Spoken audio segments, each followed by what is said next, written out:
Another SEC job opening as Auburn has pulled the plug on Hugh Freeze. What happened and where do they go next? Hit the subscribe button and we'll get into it.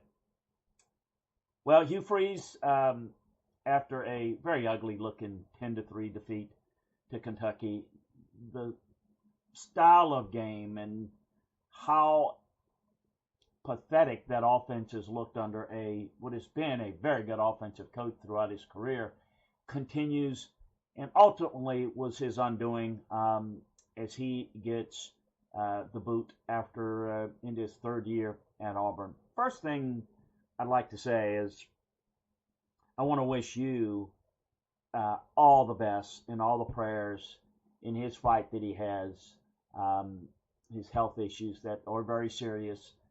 That's most important. From a football standpoint, this team has not gotten better. Whether the lack of energy, the lack of improvement had anything to do with that, I don't know.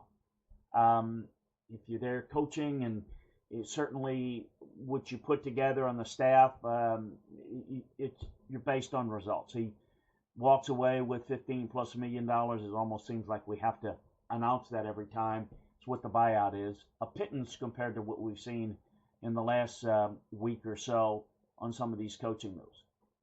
Look, Hugh Freeze was hired based upon his successful on-the-field coaching career where he's been. Great job he did at Ole Miss. We forget about that. He did a really good job.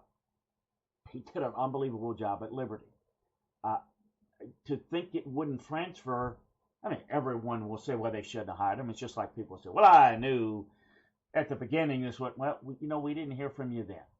So every hindsight is 2020.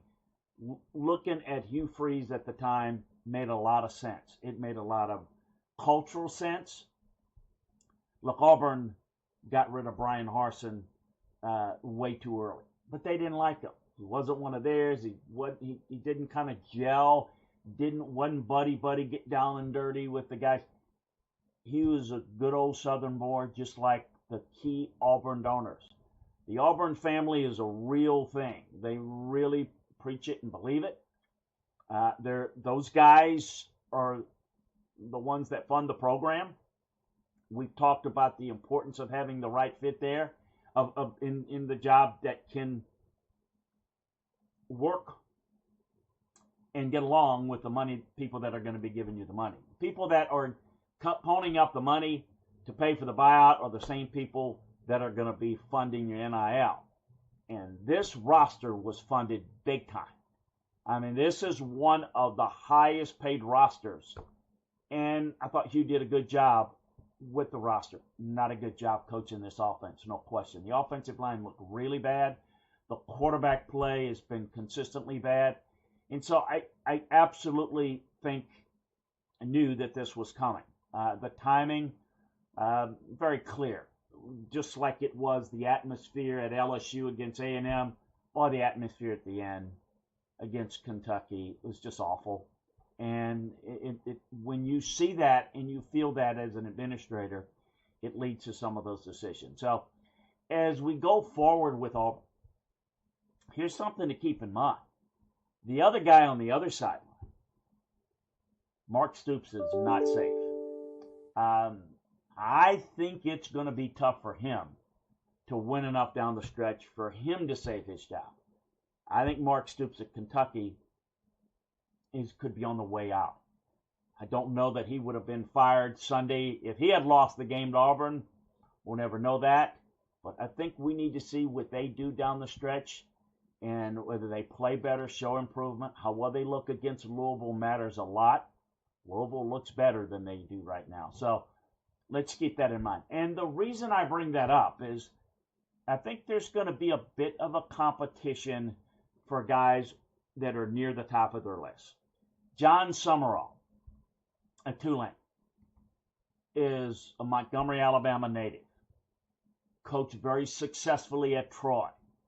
Kind of got that hard-nosed edge that they're looking for. Look, they tend to live in want the next Pat Dye, which I think, different time, different era.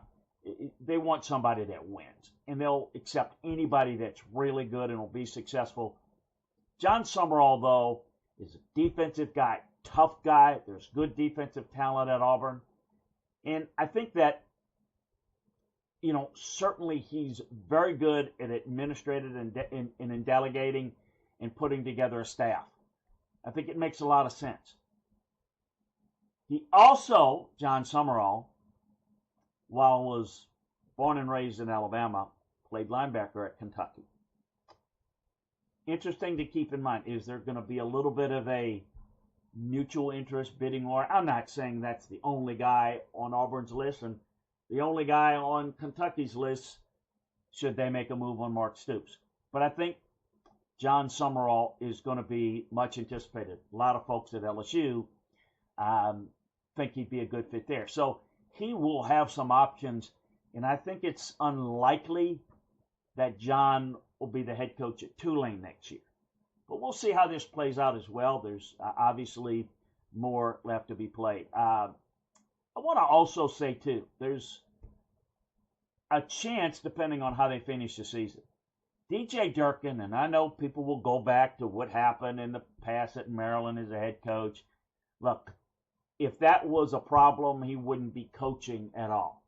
Is that a problem because, he's an assistant? No, I think that has been fully vetted, and people believe what they hear and what they read. They don't know the inside and the truth. I'm not saying that he did everything right at Maryland with regarding the young man that passed. There were other people that were more negligent, that was outside of his realm. He just happened to be the head coach, and that was more on the medical staff, which a coach is not qualified to do. And I don't want to relitigate that. Some people may look at that as a bad PR.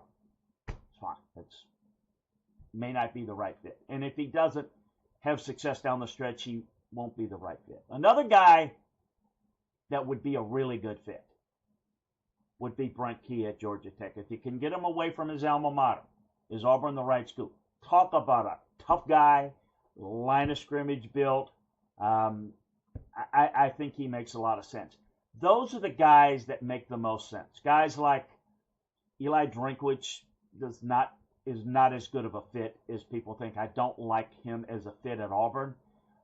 Rhett Lashley is not going anywhere. He's going to stay at SMU. He got one of the biggest contracts, and he's been there as an assistant. Kenny Dillingham has been there as an assistant. Has been, working on Gus Malzahn's offense in the 19 season. Some other guys that will come to mind. James Franklin, not a good fit. Clark Lee would be a good fit. Alex Golish would be a good fit for a lot of these jobs. But that's kind of how I see the Auburn job at this point. We'll see how they move forward with it. A reminder again, subscribe, like, and share. Hit that subscribe button. It's free. Appreciate you joining us. We'll take you through everything. We're coaching search heavy now simply because there are so many coaching search opportunities, and being that is in my bailiwick with the coaching search work that I do for college programs and NFL teams. This is what people, we hear from you, and this is what you want to hear. We'll talk about it, and we'll keep you up to date on all the rest. Make sure that you keep it here and hit the subscribe button. Appreciate you joining us.